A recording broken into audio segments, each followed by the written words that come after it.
collecting art it's emotional. It's about building community. It's about talking to each other like we're doing tonight. There's no right and wrong. There's just an opportunity for conversation. This slide, basically, everybody's kind of going, what the heck is going on here? This is supposed to represent the worlds colliding online. For those of you who are not familiar with the person in the photograph, it is the rap star and icon Megan Thee Stallion. She is posing with a Dior handbag. The Dior handbag is inspired, or the design for it is taken from a painting, which is larger there in the slide, that was done by Judy Chicago in 1973. So you've got a handbag, a rap star, a feminist icon, an Instagram post. It's like, what? Oh my goodness. But it really shows us technology has come so far and has changed all the conversations that we're having. So pop culture and what's going on in the world is of interest to me, but you can just as easily follow interior designers, or you could follow art critics. There are different ways to be engaged with art. And you can buy online, you can buy through art fairs, you can buy through galleries, you can find art wherever you want, to be honest. You can find what is interesting to you. Here on this particular slide, the piece of ceramic is something that's in my own collection that I bought when I was in graduate school at the Cooper Hewitt Museum store. And that was probably around 2003. And I just, again, I'm really interested in kind of the cartoon pop culture. I was really listening to a lot of like Japanese punk rock at the time. And, there's a lot going on. And the artist has gotten really hot all of a sudden, and paintings go for $25 million. And so sometimes you have access to something and you have to think outside the box. It doesn't always have to be, I need to buy a painting by this artist. Something that I always like to stress, one of the most important things that we can do as collectors is to support living artists in our communities, to have these conversations, to support galleries. Things like that are just they're really not just fun, but also crucial. Mm-hmm. When I say budget collecting, I am thinking it's sort of a range of $500 to $5,000. But I just bought a piece for my collection that was $40 that I bought from Transformer, their flat files. So Transformer, for those of you not familiar, is a nonprofit arts organization here in the DC area that promotes work of our artists locally. Mm-hmm. So you have an opportunity, if you see something, for example, locally, you might find something very small that's in a price point that's a little bit outside what the artist is known for in this case. You also might find, like these two works that are on the screen, they are both things that I discovered online. They're both from online art fairs. They both appeal to me because of the focus of my collection. Some of what I collect are, I have images of women with their dogs, which goes back to that first painting that I ever acquired, which is the 19th century painting of the woman with the dog at her feet standing by a fountain. And so part of my collection is kind of informed by that, to be honest.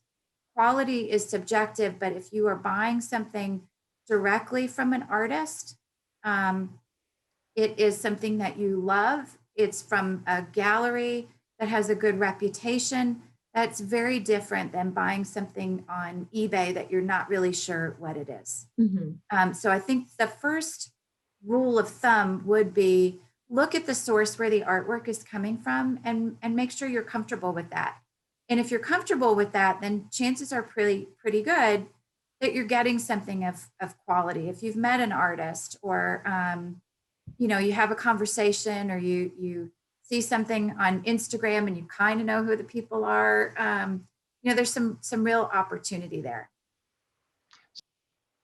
there's all of these places to have the conversations that we're talking about. So you have two ways, fundamentally two ways in essence to buy art. You have the primary market, and that's your galleries directly from artists, things like that, where you're buying art for the first time. Then you have what we call the secondary market, which is the auction market, which is where I work. And that is something that has been pre-owned, for lack of a better word. So I use art fairs as a portal to finding galleries that have things in common with what I am emotionally drawn to. And that would be my first suggestion. You've got Frieze, which is terrific. It's online only now. Art Miami is one that I go to every year, and I hope to get back to it. And I found some really wonderful galleries from all over the world, and you can sign up for their email list and get on their programming and seeing what they have to offer.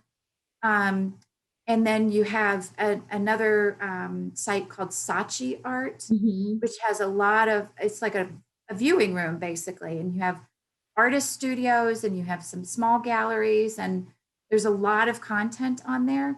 Auction houses have a lot of their own bidding platforms.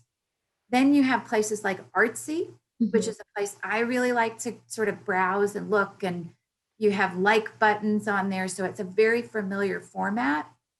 You have Live Auctioneers, Invaluable. Those are both bidding platforms that will give you access to auctions all over the place. And there is literally an auction every 5 minutes. What you see on this slide is basically what you would see if you went to one of the bidding platforms to buy something at auction. This is a print by the artist Victor Vasarely. Prolific, really fun. I wouldn't mind owning something by him, and they're, you know, bright and easy. So when you read this, there's a lot of different things going on the screen. You have the lot number, you have the title, the year, and then it says screen print in colors on wove paper. Then you've got the dimensions. So we've got a really good size, roughly 30 by 24. So that's terrific. I highly suggest anybody who doesn't have a tape measure, go get one. Auction houses, typically the dimensions do not include the frame. An auction house is not selling you a guarantee of the frame. It is only selling you the artwork. So if we look again at the description, you see something underneath where it says starting bid. It says buyer's premium. So that is what collectors who are not familiar with buying at auction need to understand, that auction houses will charge you 25 to 30% on top of the final bid. Then you're paying tax and shipping in some cases. So it's really important, if you're considering buying at auction, to understand what fees are charged on top of what you are thinking you're buying something for. These are my tips for all of you out there. And really it comes down to just get curious, have fun, engage in conversation. There's no real, I mean, there can be some wrong, but for the most part, there's no wrong. You know, you figure out what you like, and just start to set some guidelines for yourself. Do not go looking for bargains. Don't do what I did and buy an inexpensive thing and have all these added costs. I thought I was getting a good deal, and you know, buy the best that you can afford. And that's a consistent tip that everyone will tell you when you talk about collecting. Buy what you love, buy the best you can afford that catches your eye, and learn from other people. Definitely check the size of what it is you're buying. Get the condition report and consider the additional costs. I wanted to mention this for all of the collectors out there who need some inspiration. And this is a piece from the Vogel collection. There is a movie that's available on Amazon, I believe, a PBS documentary about Herbert and Dorothy Vogel.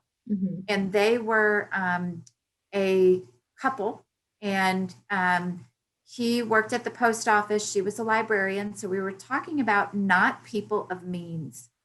They collected 4,000 works of art in about 45 years. I mean, it's extraordinary. every free moment they had was art collecting. Every free bit of money was going towards art. Yeah. So maybe that's not the approach that most of us are going to take, but they bought what they could afford, and they bought the best that they could afford, and they had conversations with artists. And my sort of tip here is, let passion be a motivator, and don't think about, some other things, and the rest of it will fall into place. Thank you very much for being here tonight. This was awesome. It was really fun. So thanks. It was great conversation, and I'll look forward to another chance to talk about art. It's my favorite subject. So thanks for inviting me.